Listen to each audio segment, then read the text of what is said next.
Well, it's great to be here. Just a bit about myself here. Like I said, I've got a practical background in forestry. I'm a forest grower myself. I don't directly work in the forestry space, but I try to sort of help align some of the policy that they do to make it work practically in the field, because policy is no good unless you can actually make it work on the ground.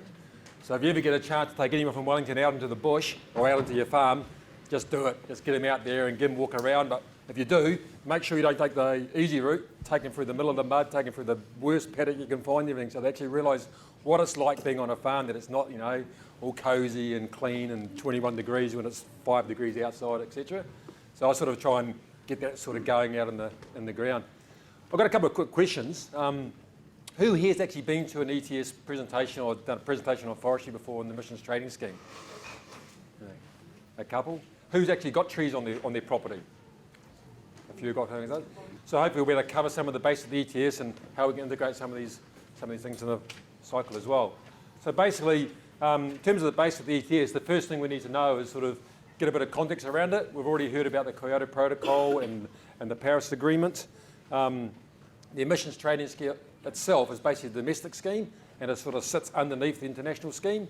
You've got forestry, industrial processes, liquid fossil fuel, stationary energy and waste currently in the scheme and actually having to do emission returns and surrender units, etc., back to the government. At the moment, you've got agriculture sitting out there as reporting only.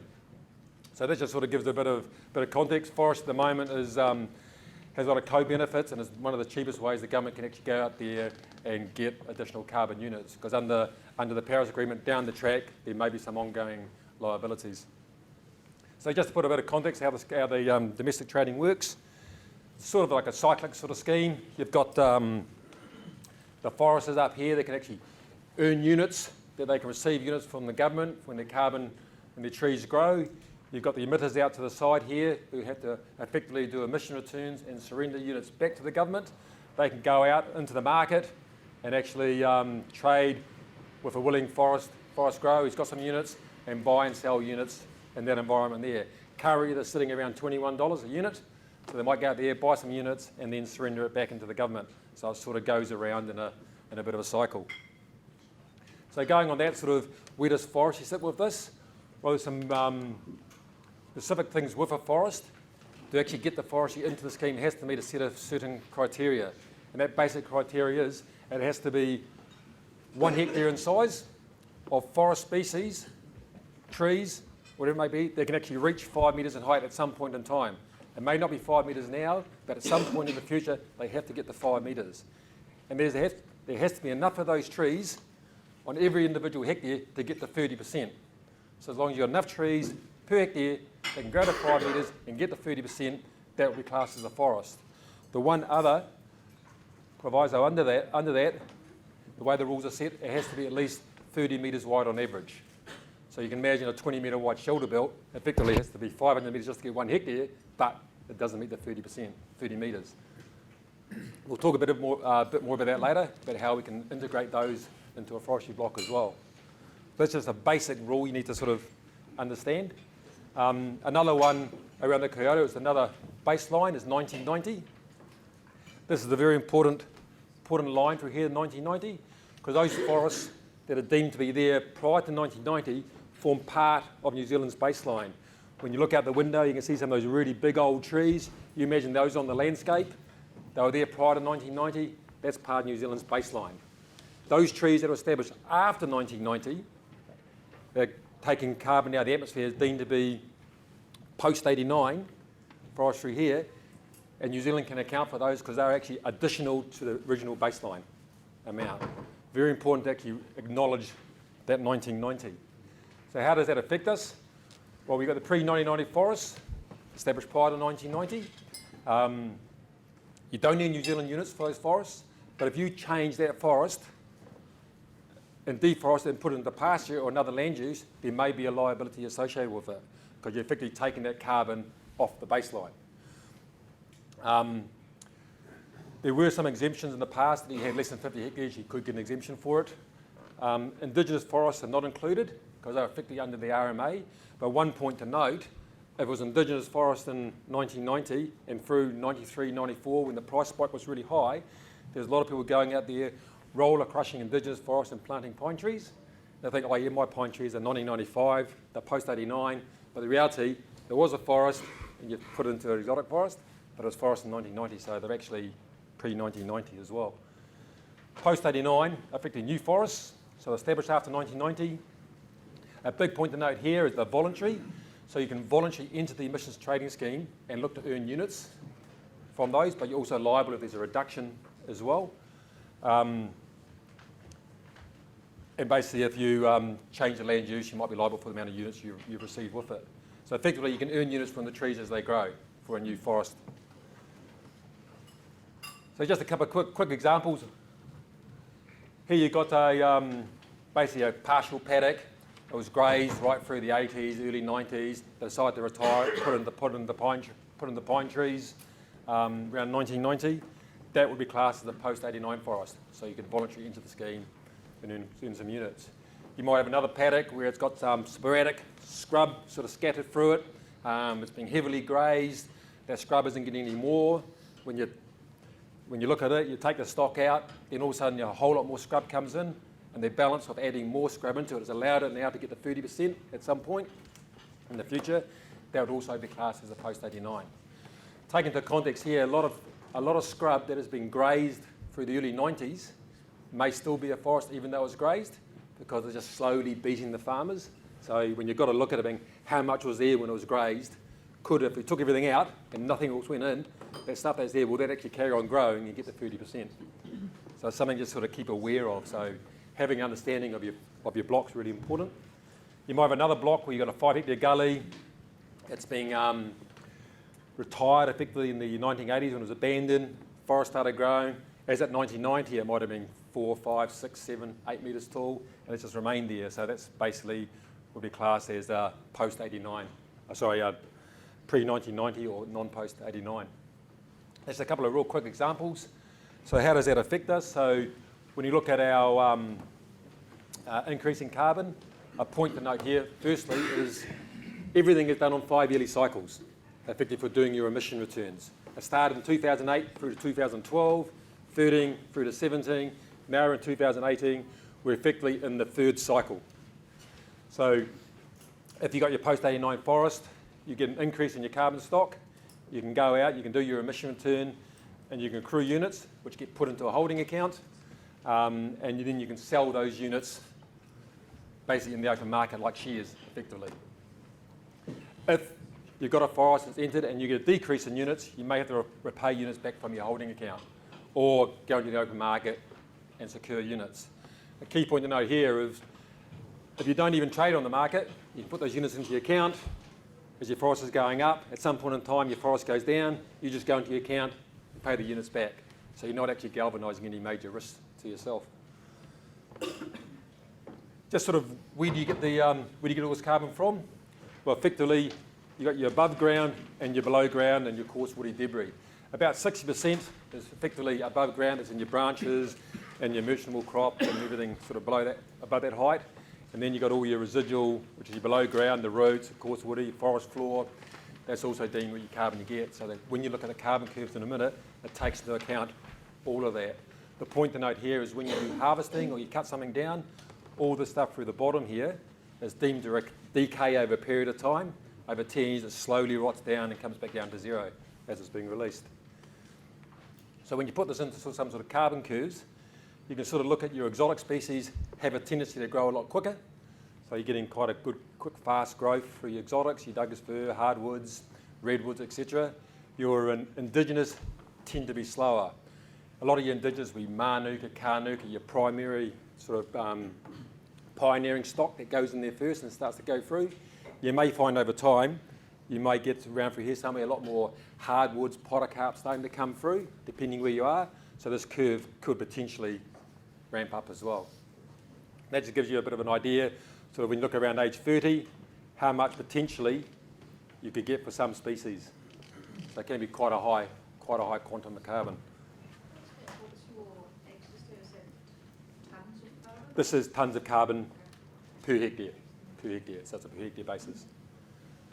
So just sort of put a lifestyle of a radiata forest into context. This is an example based on a 10 hectare forest in the Waikato. Imagine, we'll just base it on the curve because it's the point to note. You plant your trees, they grow slowly like everything. You put them in the ground, they take a while to get going. Once they get going, like kids, they take off as teenagers and just go through the roof. Everything. But then you've got to peg them back a little bit, and sort of trim them out a little bit, sort of put them in their place, do a bit of thinning, and then all of a sudden they take off again, leave home, and away they go.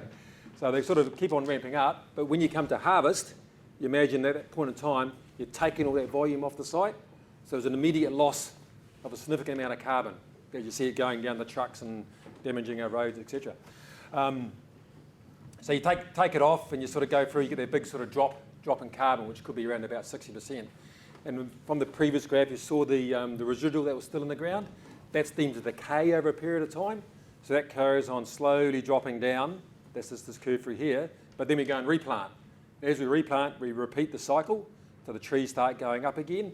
You combine those two curves together, and you get a figure around here somewhere. That's deemed to be low-risk carbon. That's sort of carbon that over the life cycle, you may not need to pay back as long as you replant. Because as you're decaying, you're regrowing, and your carbon curve that you have to account for never actually gets to zero. So when you look at that, you save carbon, you go and plant your forest, there's a chance, opportunity to sell this carbon for the first 7 or 8 years, and effectively replant, not really have to pay it back. So you get that timeline value of money up front as well. In this particular instance here, you've got a 10-year-old forest. They get about 7,000 tonnes of carbon before harvest, say, but there's about 1,800 tonne of carbon that effectively don't have to pay back. In this case here, $20, that could be $36,000 or $37,000. So you can sort of see the quantums that you might get. So take it sort of a bit further. Imagine now you've got that same sort of cycle, but you stagger it over, say, 3 different rotations of 5 hectares. And what you end up getting here is your first one, your second one, your third one. Combine all 3 curves together, and you get this sort of sawtooth sort of pattern going through here. So now your low risk that you might want to sell becomes a lot higher. You can see the massive increase that you get. Because you imagine when you're harvesting one, you've still got 2 other forests ramping up quite quickly. So the carbon from those forests help balance out the harvest. So it gives you the ability to actually utilise your property a lot more. Another one could be, you could have a reverting indigenous block out the back of the farm somewhere that you look to retire. You might go and plant a few hectares of redwoods or pines or something else. Again, you can combine the two together because you're not taking out your indigenous. Again, your low risk comes up. But you could sell this one and use this one to help pay it back. So in your first, 12, 13 years, you've got quite a bit of carbon you look to sell. So there's ways of doing it. There's options that you've got. Just to sort of look what you can do in your farm at the moment with your current farm structure. Take into account that you've got to meet the definition. 5 metres, 30%, 1 hectare, 30 metres wide on average. This could be, people look at like I've got riparian stuff, how am I going to make that work? I look out here and sort of imagine that was all young trees out here, young little strips, doesn't get the farm, may not get a hectare, may not get the 30%. Well, I might be able to put some trees in between it, might be able to link them together. I might have a bigger forestry block behind me that I can put a linkage back into that block and utilise the scale of that block to allow the corridors to get a wider width with it. So then I can maximise my ability with what I've currently got and tie it in with another forest. So there's a way you can link things up as well, and just as long as you keep them surviving, away you go. Then you can look at this block here, which is planted popular willow, relatively wide spaced. They're planted enough in there to get the 30% canopy cover and get to a hectare.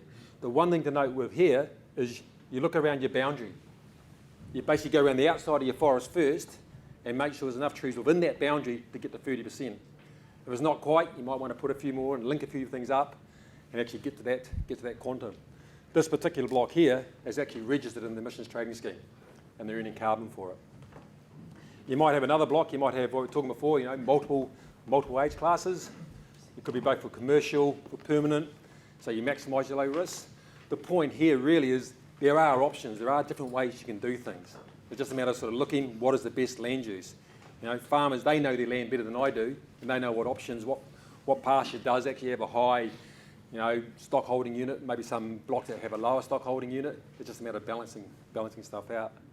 So sort of looking at making things simpler going forward, they were looking at their low-risk carbon. There is, through some of the up for review and sort of with the ETS sort of review at the moment, they're looking at making changes. One of them they're talking about is average accounting as well, and that's basically bringing your low-risk carbon a lot higher. Because you look at your low risk, you look at your average over the entire block, maybe 200 here, 800 here, you sort of combine the two together, it may be 1,000 tonnes of carbon consistently over the life cycle forest, average of 1,000, maybe 500. So you may find that amount that you can start trading up to could be a lot higher. So it gives you more options going forward. And there's also looking at a lot of technical changes to make things work better. If you put any scheme in place, there's always something that's not going to work right. So you've got to look at it and see if you can make it work better for everyone. So sort of some of the key messages is you read through these as your post-89, just another asset on your farm. You don't have to sell the units if you don't want to, but you've always got them sitting there so you can have that option later on. And you may have a downturn one year. You might think, oh, I can sell some of my units to help pay the bank back and balance things out later on. So it gives you flexibility. It's also a point to note that there's no risk until you actually sell the units. Because if you've got those units sitting in your bank account and something goes down, you just take them back. And the time value of money, $20 today, if the carbon price remains the same, 20 years' time you go back in the market and buy it back at 20, but you've had that value of money up front. But we don't really know where the carbon price may go. It could go up, down, and around. There's also some good advice if you go through the 0800 climate number as well. So sort of how you might want to integrate this into your farm system. The government's also got the 1 billion tree program. I'm actually on a working group that's looking at some of the premise around that, the grant toolbox, etc. There's potentially some really good stuff coming down the track as well within that program. That 1 billion trees, about 500,000 for existing forest for replanting and 500,000 for new planting. They're looking very heavily about a mix of exotics, indigenous. They're looking at riparians, how they deal with regional councils. They're looking at a whole suite of potential options around this to try and make it work in conjunction with landowners, farmers, etc. It's currently in the design phase, but there's papers going up the cabinet very soon. And there's also looking at something coming out in the 1st of September, I believe. A good point to note here, for a lot of stuff, if you want to go and do some retirement on your farm, is that you get in early and start thinking about what you may want to do, because things don't happen overnight. You've got to try and even get your mindset, your head around actually changing your land use as well and doing something different. So if you've got some plans in place, when something comes down this pipeline, you're basically first and best dressed, you could say, and you're actually aware of what's going on and sort of have some options. So just sort of look at, the trees on the farms. There's different things, with trees you can use for shelter, biospheric buffers. You've got riparian habitat, improved water quality, make that duck pond a bit cleaner, get a few more ducks for the duck shooting season. It's always handy. You've also got erosion. You can put on your slopes. You can put different species, mixing it in. You can look at your alternative income streams, honey, longer rotational, even intergenerational crops. If you think it's going to be hard to harvest down the track, perhaps you might want to put a higher value species in there and roll it out a lot longer. It just said there are options of how you can do things. We all know about planting riparians. There's a lot of work done with that. A big one here is talk with your regional councils as well. There's a lot of really good knowledge around the Horizons region, a lot of farm plans, a lot of areas looking for retirement. There's potential funding for fencing, etc. And that's being all this sort of stuff is being very heavily looked at the moment as well. You've got a lot of other species, popular willows, carcatea. There's a lot of different species and trying to mix it to match the environment that you've got. When you look at sort of erosion-prone land, you've got your moderate slopes where you might look at space planting popular willows. If you want to put into the emissions trading scheme, make sure you do it in such a way that it can meet the definition, or put a few more in there to link it in. On your plantation blocks, you might be looking at pine, eucalyptus, etc., to create different sort of environments. You might be looking at back paddock, that you can do something with the back paddock and put more concentration on your front paddocks, closer to the farmhouse. On your steeper slopes, you might be looking at more of a permanent forest or continuous cover as well. So just sort of different options through there. This is quite an important consideration to take into account, is you've got to put a lot of your time and effort into the planning. One of the keys with any forestry, any riparian planting, anything you do on your farm, is to get success, you've got to plan right for it. Planting's no different. Go for a sequence, your sequencing of it, your species choice, land preparation can be very important. Best planting practice, I think, is really important as well. Now, I'm involved in a lot of blocks where you're going out to look at manuka plantings, something may not have gone right, and you've had big failures. You don't want to set yourself up for failure. If you're going to do something, do it once, do it right. And that way you're leaving yourself a legacy that's going to actually cost you less in the long run, in my opinion. Now, you've got to look at ongoing maintenance, you've got your pest and weed control, basically. There's a lot of information from Dairy New Zealand, riparians, regional council, farm forestry is another really good point of information. Talk to regional advisors, come and talk to me. There's other options that you can talk to. So I just like to just finish there, pretty much.